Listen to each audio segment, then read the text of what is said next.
sekarang ini sedang rame-ramenya Omnibus Law. Wah, ini sudah saya lihat di grup dosen macam-macam komentarnya. Ya, macam-macam. Saya tidak berkomentar, nanti malah rame nanti. Macam-macam. Ada pernyataan sikap lah, ada macam-macam. Nah, andai kata sudah tanda tangan presidennya, sudah jadi undang-undang. Oke. Kalau 1, 2, 3 ya sudah itu undang-undang, mengikat. Ya, 1, 2, 3 mengikat.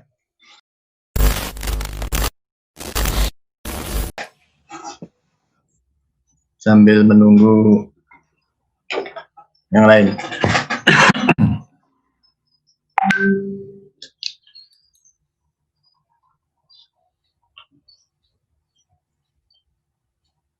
Refreshing yang belum dijelaskan. Sampai saya yakin Pak Surya sudah tahu. Bu Sofi.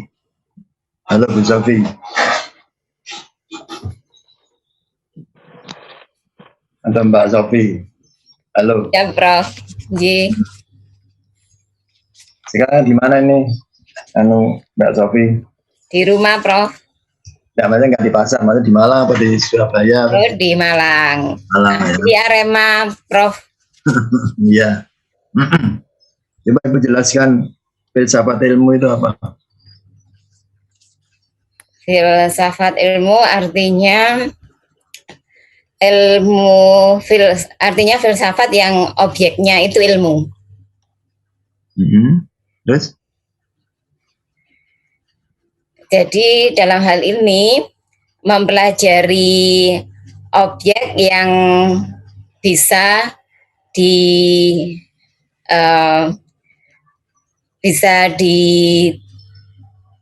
dijangkau oleh panca indera. Terus lagi?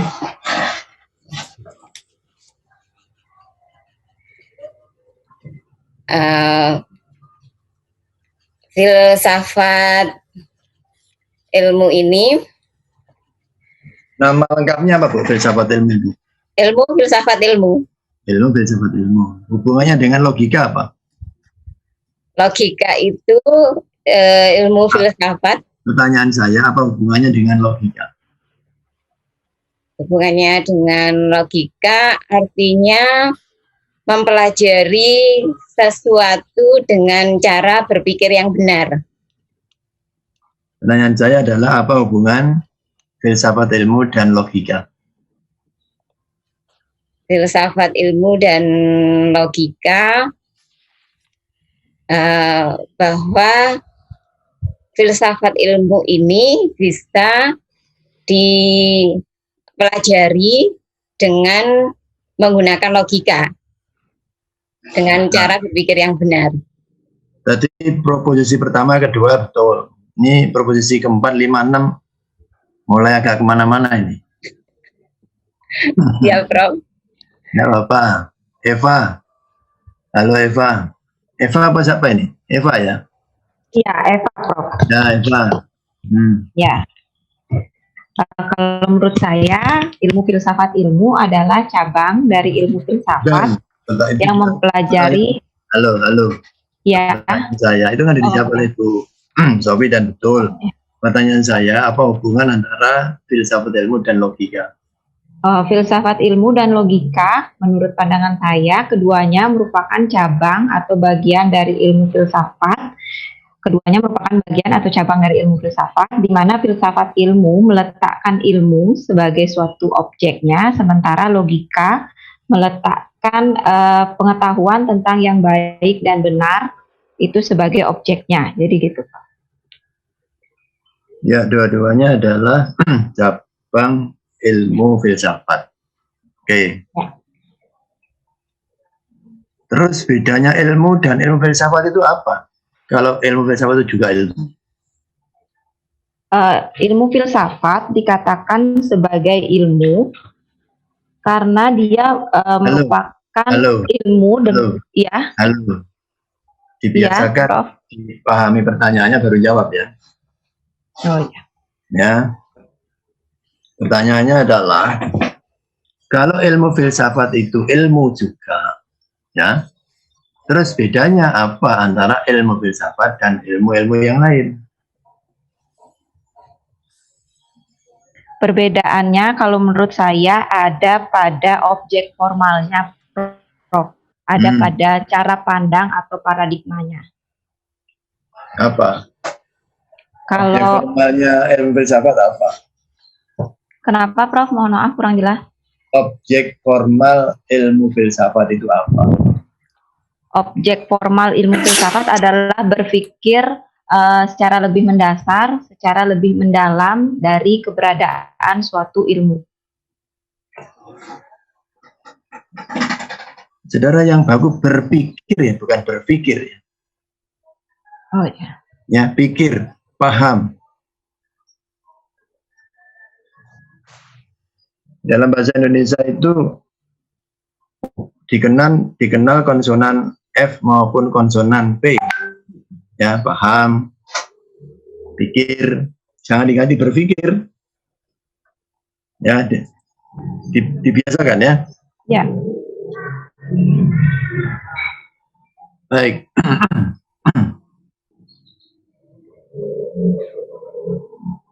Pak Indra Iswara.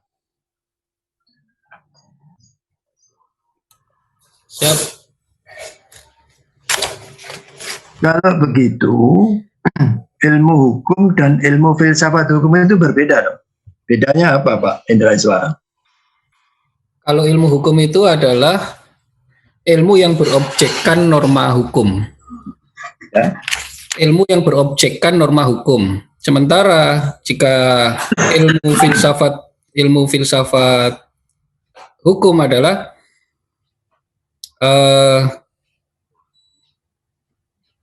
cabang dari norma hukum, Pak. Ngaco ini. Ini mulai ngaco ini. Ya. Di sini ikuti jawaban yang sebelumnya tadi. Ilmu filsafat itu ilmu juga. Ya. Bedanya apa? Dijawab oleh Mbak Eva tadi ya. Nah, sekarang ke spesifik. Ada ilmu filsafat hukum, ada ilmu hukum. Itu analog dengan ilmu filsafat dan ilmu. Sudah dijawab oleh Mbak Eva dan siapa tadi, Bu Sofi atau siapa tadi? Sekarang pertanyaan spesifiknya adalah, apa beda antara ilmu filsafat hukum dan ilmu hukum? Kalau ilmu filsafat beda dengan ilmu, gitu.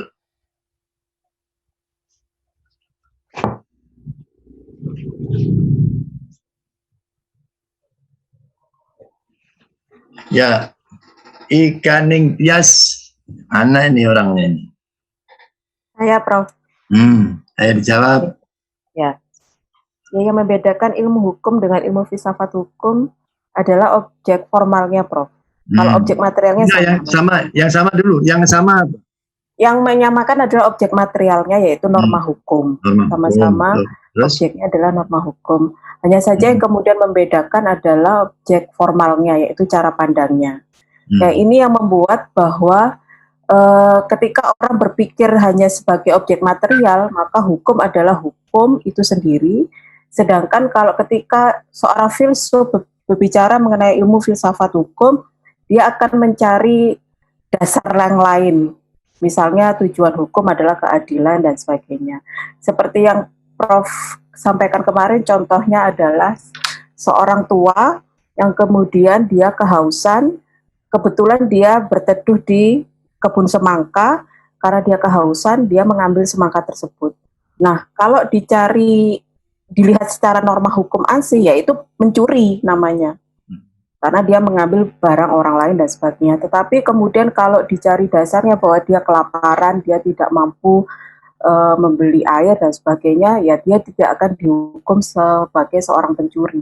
Itu yang membedakan cara berpikir ilmu hukum dan cara berpikirnya ilmu filsafat hukum. Seperti itu, Prof. Jangan terpeleset ke berpikir ya, berpikir, ya. Maaf, Prof. Baru aja.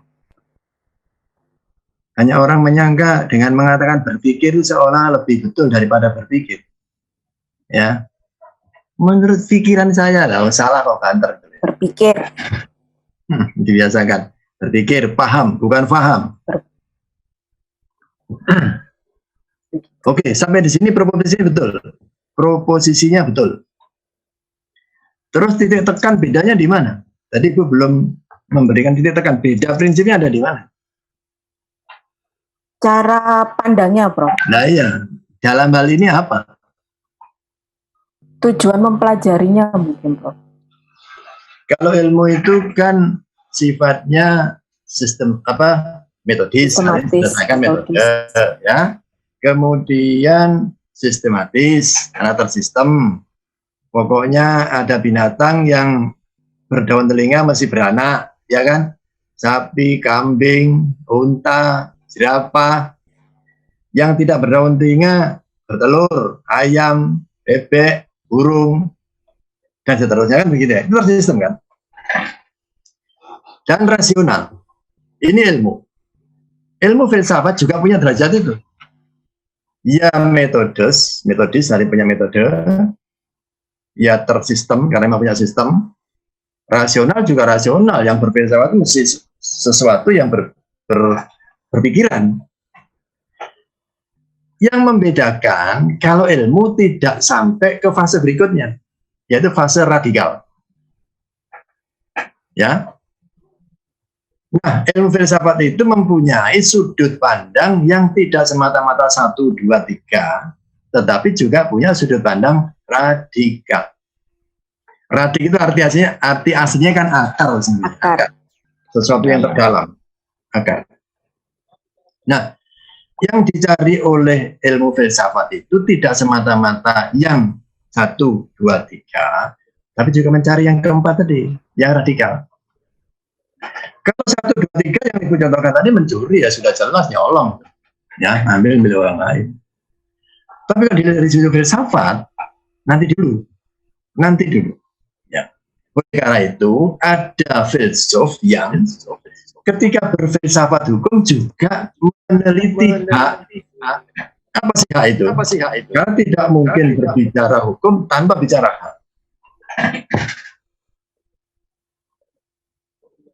Oke, paham ya? Nah, sekarang ini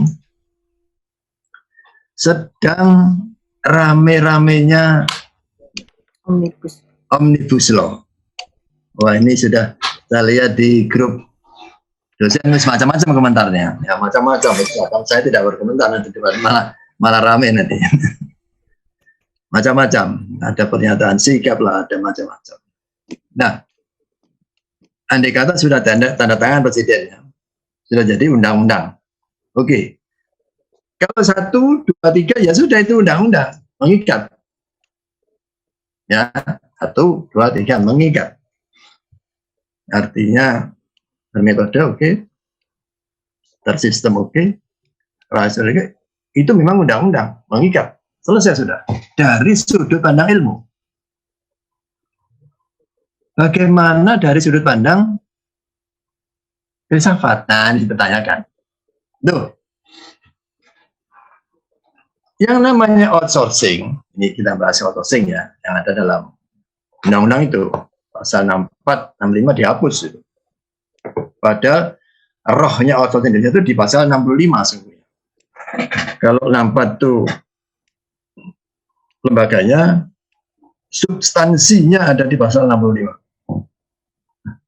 64 dihapus, 65 dihapus, 66 dihapus, diganti baru. Diganti baru. Jadi sama sekali baru. Ini persoalannya ya. Ini sedang berfilsafat hukum ya. Sedang berfilsafat hukum. Namanya outsourcing itu satu lembaga yang muncul di negara-negara yang tenaga kerjanya tidak banyak. Ya, outsourcing itu satu lembaga yang muncul di negara-negara yang tenaga kerjanya tidak banyak, macam Swiss, ya, Belanda, Inggris, Selandia Baru, Australia, dan lain-lain. Lembaga itu muncul atas kehendak pekerja, bukan pengusaha. Mengapa? Karena banyak pekerja di sana yang ingin bekerja tidak full time. Misalnya, dia kerja 7 bulan, yang 5 bulan jalan-jalan. Ke Bali, ke Hawaii, kemana-mana. Nanti selesai itu pulang lagi, kerja lagi. Nah, lembaga itu diambil di negara-negara yang pekerjanya banyak. Jadilah lembaga itu alat oleh pengusaha untuk mengeksploitasi pekerja. Kalau berdasarkan pasal 65 sekarang, ya, itu dibatasi. Di dalam Omnibus Law nggak dibatasi, mau selesai seumur hidup ya silakan. Ini jadi masalah. Nah, apakah yang seperti itu hukum seperti hukum yang dipahami oleh filsafat hukum? Ini persoalannya. Oke ya, kita sepakat sampai di sini ya. Ada pertanyaan sebelum dilanjutkan? Silakan.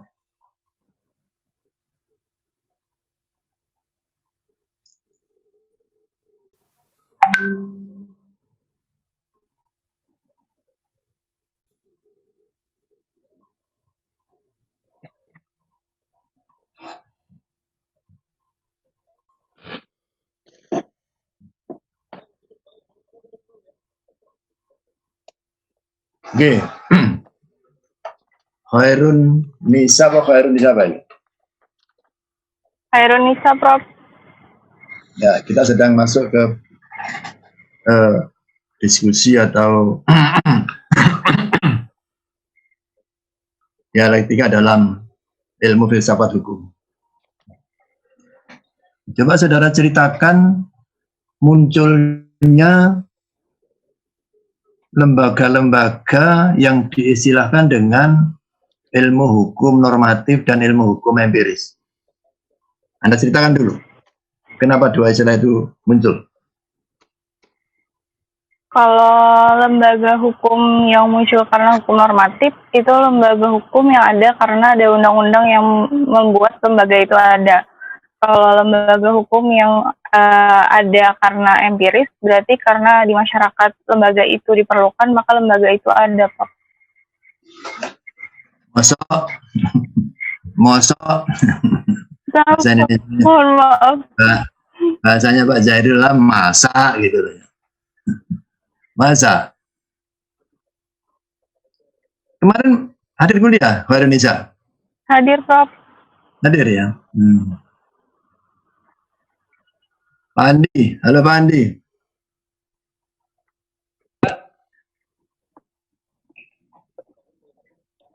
Baik Pak. Kita sedang berfilsafat hukum ya, berfilsafat, membicarakan objek hukum ya. Ya. Pertanyaannya sama, yang saya tanyakan kepada Khairun Nisa. Silakan Pak Andi.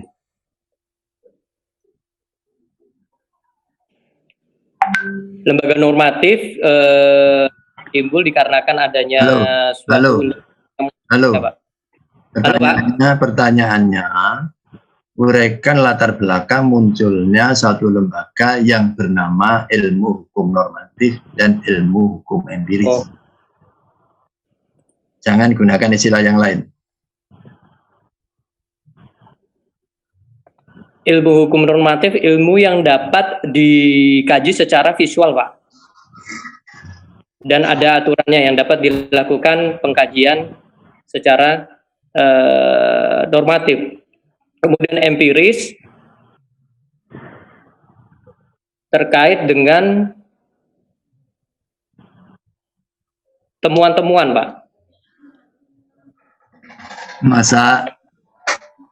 Masa seperti itu saya menjelaskan minggu lalu.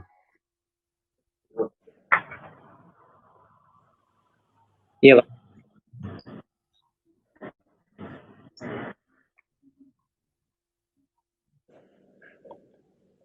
Pak Setiawan, sudah pengen jawab nih rasanya Pak Setiawan ini. Ya, Prof. Silakan Pak Setiawan. Kalau bahasanya untuk yang tepat saya juga agak bingung, Bro. Tapi yang saya paham begini, Bro. cabang filsafat itu pada awalnya sedang filsafat hukum itu yang dipelajari norma, bro. Berpikir hakiki tetapi pada tataran normanya saja. Lalu kemudian terdapat pemikir atau aliran begitu yang menganggap bahwa berpikir hakikat hanya sebatas norma ini tidak cukup.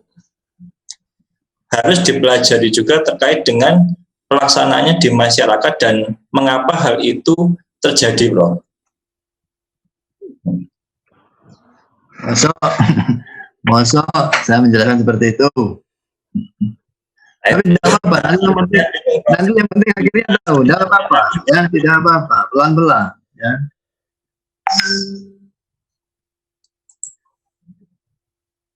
Pak Denny Amir, supaya berdiskusi lah, ini S3 ya. Silakan Pak Denny Amiruddin. Ya. Pak di Palangkaraya ya, ingat saya di Palangkaraya ya. Pontianak, Prof. Pontianak, maaf, silakan. Lanjut Pak. Saya hal ini yang Prof sampaikan pas di menit-menit terakhir kita akhir perkuliahan. Jadi mencoba mengingat-ingat, padahal waktu itu memang diskusi lagi hangat pas gitu. Sebagai sayangnya memang sulit kawan-kawan tuh mengingat kembali apa yang Prof tanyakan ini tentang latar belakang lahirnya lembaga ilmu hukum normatif dan yang empiris. Nah, pada dasarnya hukum itu dinormakan. Ini mohon diluruskan Prof kalau salah. Karena sedikitnya Prof ngasih materi waktu itu. Kemudian sulit sekali kita menerjemahkan hukum itu secara empiris. Karena apa? Karena hukum itu memang sesuatu yang harus dinormalkan sebagai objek formalnya. Jadi kalau empiris itu dia masuknya bukan pada cabang ilmu hukum, maksudnya kepada cabang ilmu sosial, menyangkut perilaku manusia, sehingga sulit untuk kita menerjemahkan bahwa ilmu hukum itu adalah empiris. Mohon maaf Prof kalau salah Prof. Terima kasih. Ya Pak, kalau ilmu tidak usah minta maaf, salah ya tidak apa-apa, dibetulkan. Baik, saya tanya Pak Jairul. Saya tak mengatakan salah ya, saya ini tanya semua supaya rata. Nanti. Nah, saya mau tanya ini Pak Jairul. Ini mengulang, semuanya mengulang. Ilmu itu dibedakan atas apa? Ilmu dibedakan atas objek kajiannya, Prof. Ada objek material dan objek formil. Yang baku objek material, Pak ya. Objek material. Objek material ya. Biasakan. Ya. Karena kita sudah berafiliasi ke bahasa Inggris formal, tradisional, material. Yang uang. Ya. Masalah kebiasaan aja. Hai.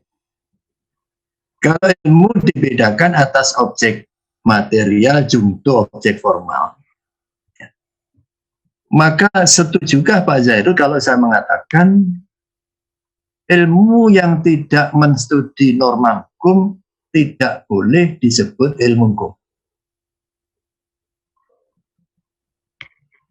Ilmu yang tidak menjadikan hukum sebagai objek studinya bukan ilmu hukum, gitu Prof ya? Ya sudah, dengan bahasa seperti itu boleh lah, tapi nanti saya tidak mengatakan seperti itu.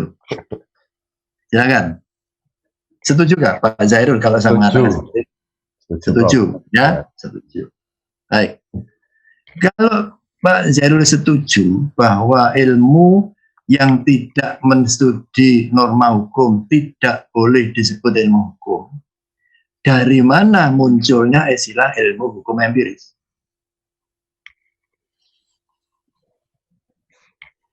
Ilmu hukum empiris itu karena munculnya itu karena kembali lagi karena salah ilmu hukum itu objeknya adalah hukum atau norma hukum, Sedangkan ada ketidakpuasan dari pemikir ini bahwa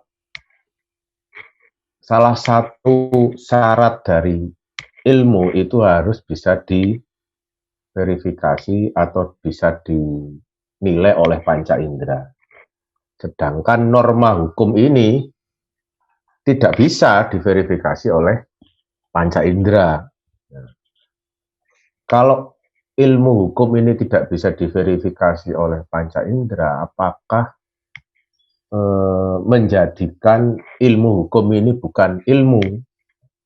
Sehingga ada pemikiran untuk menjembatani agar ilmu hukum ini meskipun tidak bisa diverifikasi oleh panca indera tetap dalam koridor pengertian ilmu hukum, maka timbul istilah atau lembaga namanya ilmu hukum empiris, atau di sarjana-sarjana barat menyebutnya legal science atau jurisprudence dan istilah-istilah yang lain toh.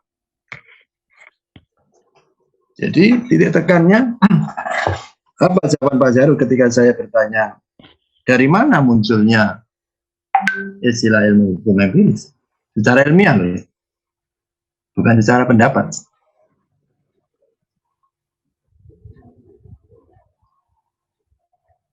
Kalau secara ilmiah,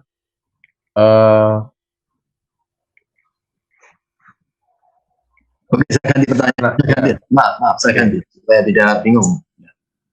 Kalau ilmu hukum yang orang sering sebut ilmu hukum normatif, objeknya norma hukum. Ilmu hukum empiris itu objeknya apa?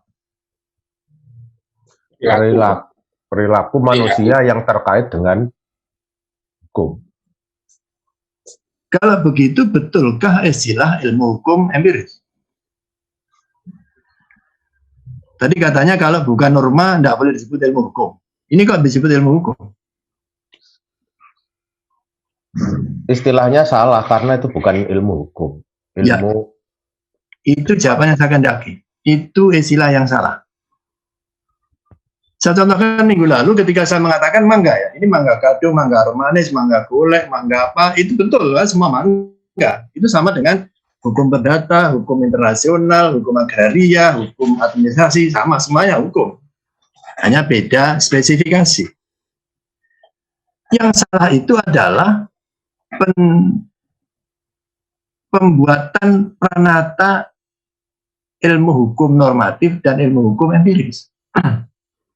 Mengapa salah? Ya, mengapa salah? Ini secara ilmu, bukan secara pendapat. Ilmu. Karena itu bukan ilmu hukum. Rumah sakit mata itu ya rumah sakit yang khusus mengobati mata. Rumah sakit paru-paru ya rumah sakit mengobati paru-paru. Rumah sakit jantung, rumah sakit mengobati jantung. Ilmu hukum perdata normatif itu ilmu hukum perdata yang mempelajari norma hukum perdata. Persoalannya, kalau ada orang mengatakan ilmu hukum empiris, yang dipelajari apa? Kan bukan norma. Perilaku. Ini kalau tidak ditarik secara filsafati, orang debat terus. Ya. Ada yang menyindir secara agak sarkastis, katanya, kalau ilmu hukum norma itu sama dengan menebang hutan dengan silet. Silet itu tajam. Tapi kan tidak tepat untuk menebang hutan. Nah, kapan selesainya kalau menebang hutan dengan silet? Tajam betul. Ilmu itu persoalannya bukan itu. Kan kita sudah sepakat di awal. Kalau ilmu itu dibedakan atas objeknya. Ya.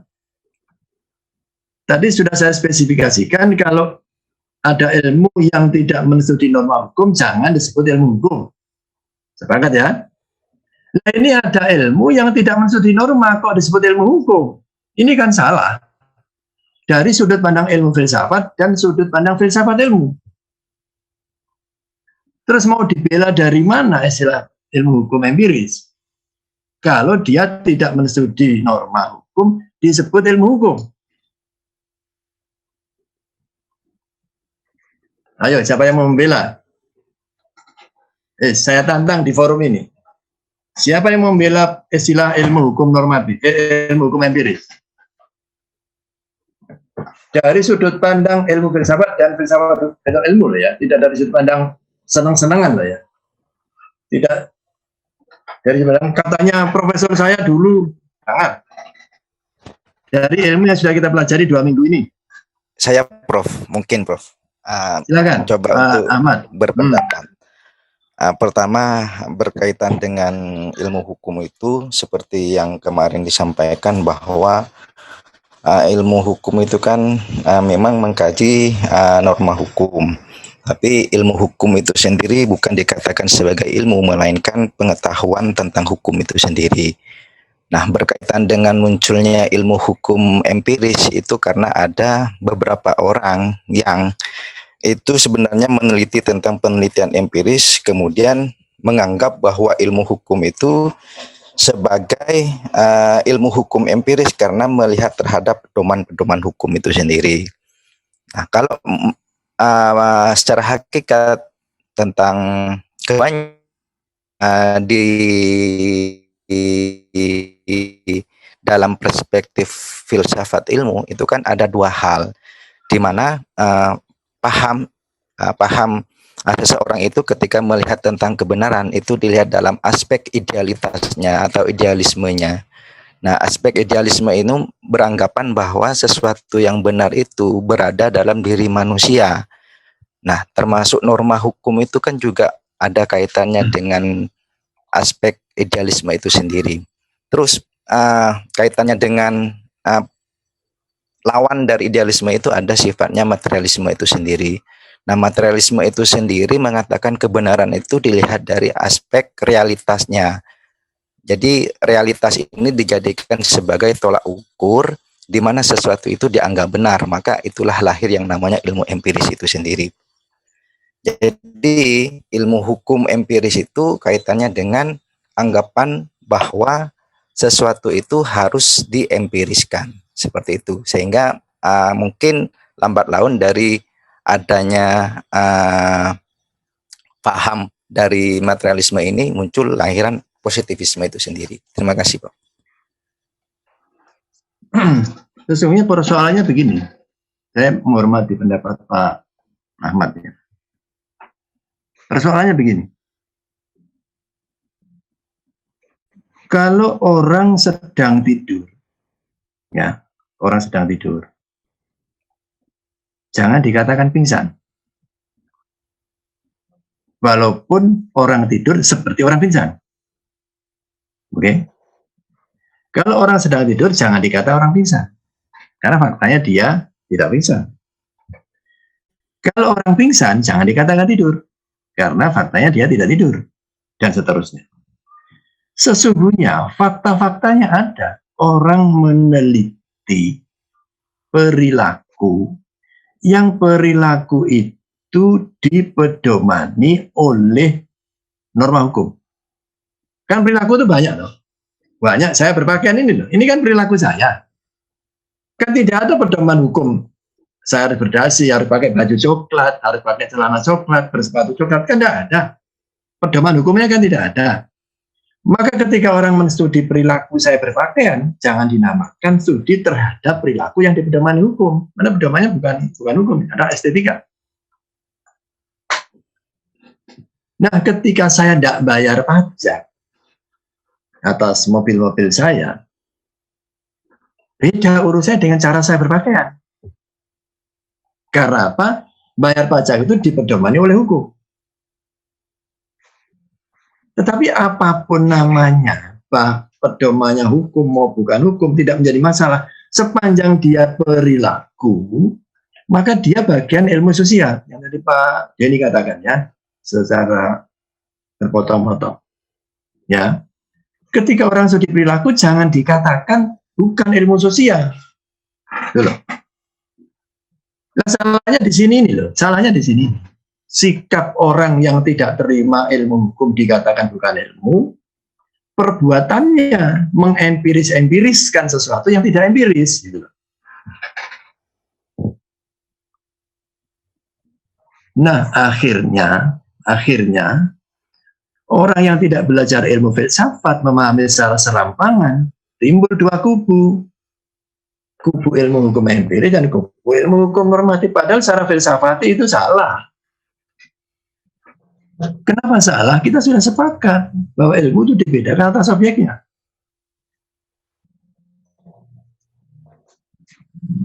Jadi saya katakan begini, faktanya orang meneliti perilaku yang dibutuhkan hukum ada banyak sekali. Tetapi atas fakta itu jangan dikatakan ilmu hukum empiris. Ini yang salah. Ini yang selalu saya katakan, itu salah istilah itu. Tidak menggambarkan cara pikir seorang ilmuwan.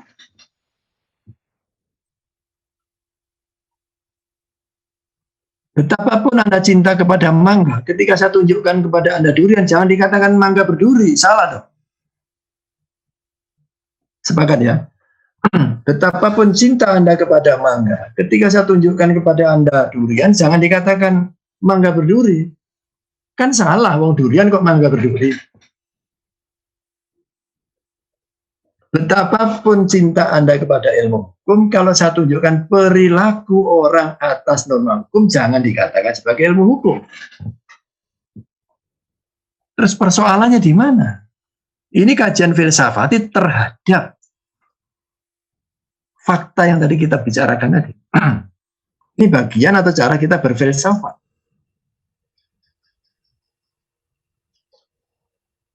Nah, sudah seperti ini ya, sudah menerima pahaman seperti ini, nanti pulang Pak Zairul misalnya, Pak Wicaksono misalnya, ngajar dia satu. Saudara-saudara sekalian, ada dua jenis penelitian hukum, satu normatif, dua empiris. Gimana ini? Ya, pilaan Anda terhadap filsafat di mana? Saya tidak menentang fakta bahwa ada orang meneliti perilaku terhadap norma hukum. Ada itu. Ada, sering. Atas fakta itu jangan disebut penelitian hukum empiris. Itu salah.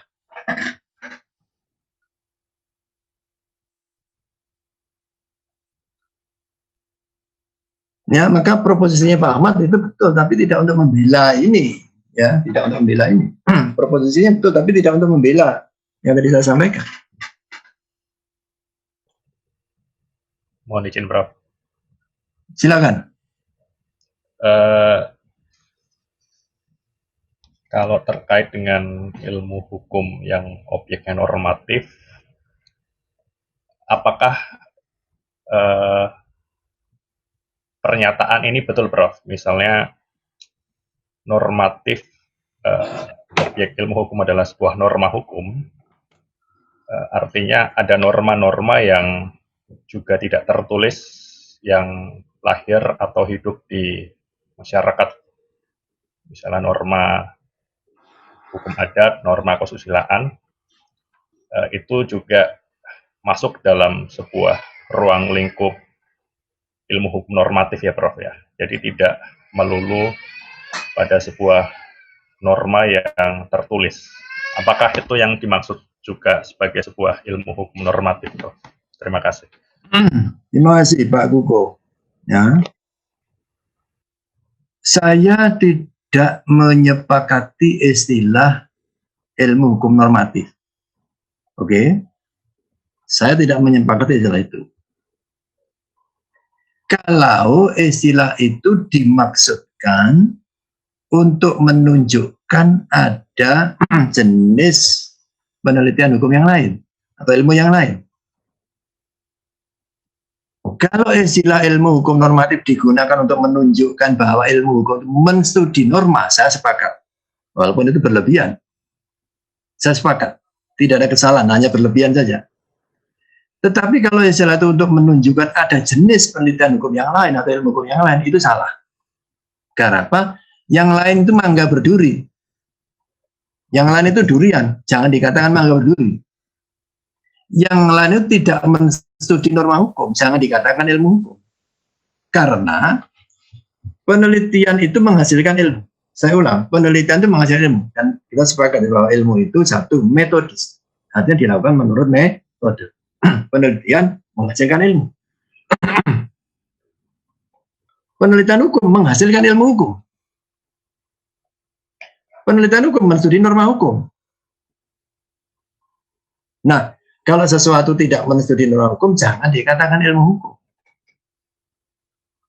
Mau meneliti perilaku A, perilaku B, silakan aja. Istilah yang disepakati yang agak sulit bahasa Indonesia adalah socio-legal research. Penelitian sosio-legal. Artinya tetap penelitian penelitian sosial yang perilaku sosialnya dipedomani oleh hukum. Maka istilah yang tepat adalah penelitian sosio-legal. Penelitian terhadap perilaku yang dipedomani oleh hukum.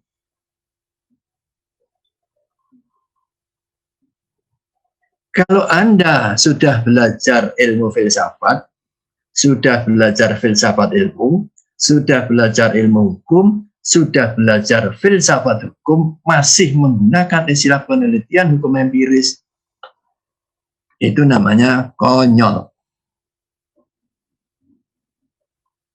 Karena apa? Tidak ada landasan pembenar secara filsafatinya. Sepakat? Ayah dosen siapa ini yang di sini? Prof, sepakat. Tapi ayo, Imam, ada yang ganjal. Kalau misalnya penelitian sosiolegal itu dikatakan penelitian terhadap perilaku yang dipedomani oleh hukum, maka saya bisa mengatakan dengan tegas bahwa penelitian sosiolegal itu adalah bukan penelitian ilmu hukum. Karena hukum itu objeknya hanya norma. Seperti yang Prof. Budiono tadi katakan bahwa kalau penelitian kalau ilmu hukum objeknya norma, maka penelitian apapun mengenai hukum itu harus norma.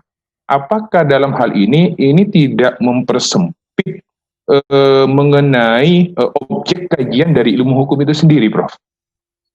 Misalnya sebagai contoh ada dua perpaduan ilmu. Misalnya mau meneliti tentang psikologi atau psikiatri atau yang lainnya, misalnya pertanian, tapi yang dikaji adalah untuk menyusun norma. Nah, misalnya undang-undang tentang tanaman benih dan lain-lain. Ada ilmu pertanian, ada ilmu hukum.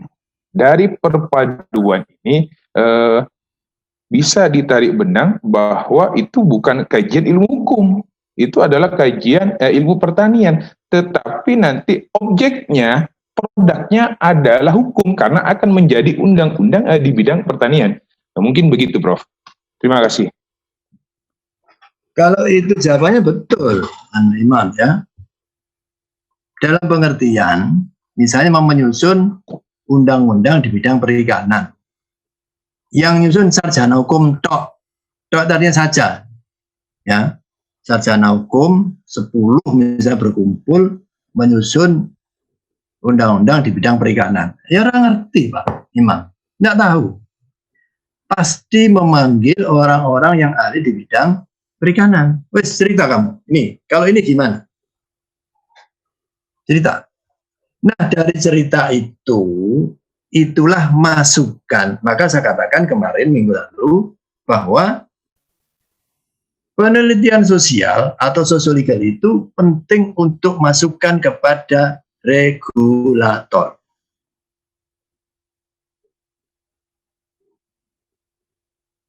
Karena apa? Tidak mungkin seorang sarjana hukum akan memahami semua bidang. Yang bidang-bidang itu semua diatur oleh hukum. Bidang perikanan, bidang peternakan, bidang kimia, macam-macam, kesehatan dan lain-lain. Tidak mungkin tidak memanggil ahli di bidang yang bersangkutan. Tetapi tetap saja itu adalah sosiologi. Maka saya katakan di minggu lalu sosiologi itu sangat penting masukan untuk regulator. Sedangkan penelitian hukum itu penting untuk legal practice. Saya beri contoh ya. Saya beri contoh. Ini ada notaris ya. Ada notaris. Salah satu dari Bapak Ibu sekalian. Ingat saya ada ya, yang notaris ya. Ada Pak. Pak Indra ya, oke ya. Iya siap.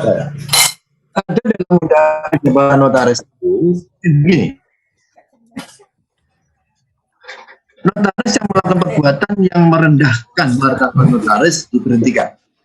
Sekitar itulah normanya. Pertanyaannya gini, perbuatan apa yang merendahkan martabat notaris? Nah, ini diteliti oleh seorang peneliti, dirumuskan. Ini loh, perbuatan yang merendahkan martabat notaris 1, 2, atau macam silakan aja. Nah, itu menjadi pedoman bagi praktisi hukum yang akan memberhentikan notaris ketika dia merendahkan martabat seorang notaris. Jadi saya ulang, penelitian hukum itu untuk legal practice, social-legal research atau penelitian sosial itu penting untuk masukan kepada regulator. Misalnya, rektor sedang menyusun berapa lama masa studi maksimal seorang mahasiswa. Jadi profesor. Ini di ya, di silent ya. Jadi komputer apa ya? Halo. Kena pajak wira.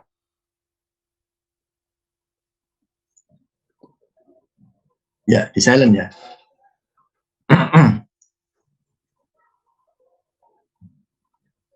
Kan meneliti apa saja faktor-faktor yang menjadikan mahasiswa di studinya lama, macam-macam. Akhirnya ditentukanlah bahwa masa studi maksimal 7 tahun. Sekarang Pak Wicaksono ini masih tahu nih. Betul undang-undang ketenagakerjaan berapa usia orang dewasa itu Pak Wicaksono? Ketenagakerjaan 18 ya Bro. 18 tahun ya. Ya, 18 tahun. Pertanyaannya dari mana angka 18? Apakah ini hasil kerja, hasil pikirannya orang sarjana hukum? Kan tidak.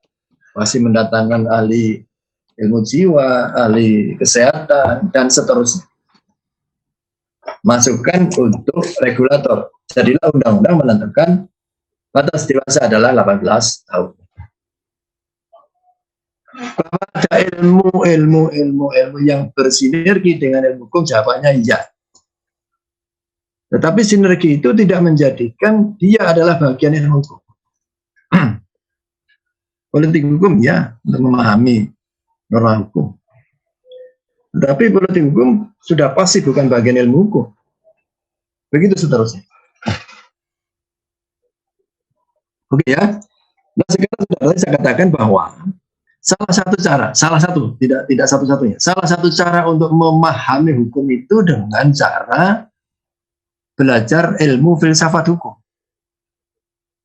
Tidak semata-mata formalitas bahwa dia adalah undang-undang. Tidak semata-mata wadah atau formal bahwa dia adalah hukum.